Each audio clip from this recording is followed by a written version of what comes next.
Mag-install tayo ng barter. Sa una i-copy natin to.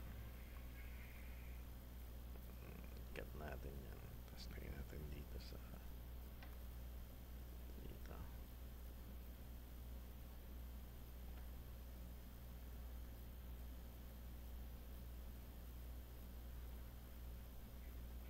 Space natin siya dyan.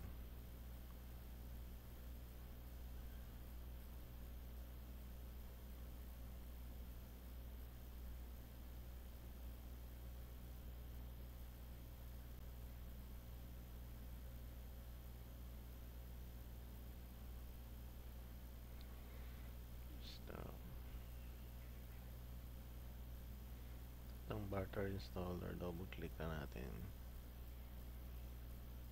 Tapos to run as administrator.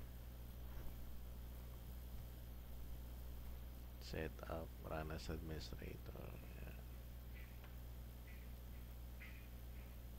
Yan. Next lang. Yes. Next.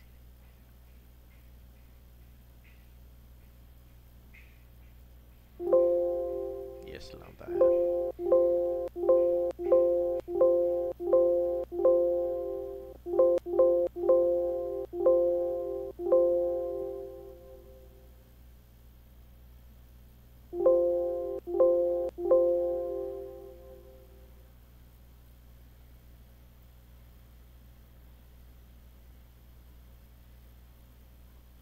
Sa component, hanapin mo lang to, run as administrator.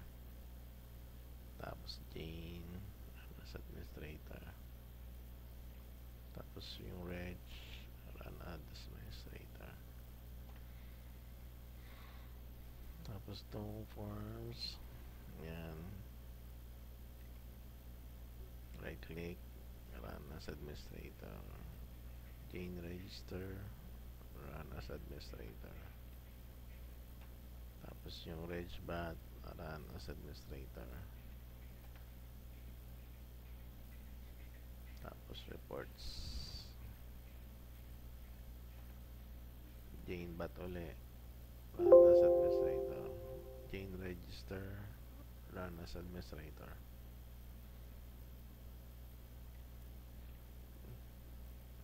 Ito reg, run as administrator.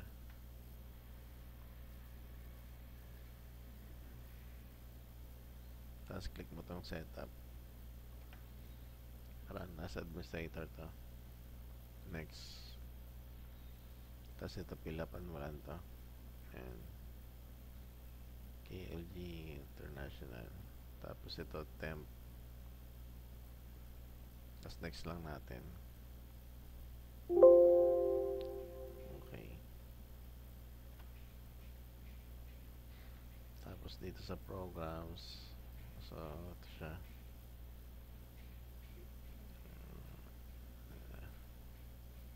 send to desktop.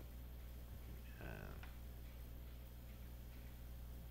Ito na siya, right click lang natin to, rename natin barter. Tapos enter mo lang, tapos enter ulit. Tapos yun na siya.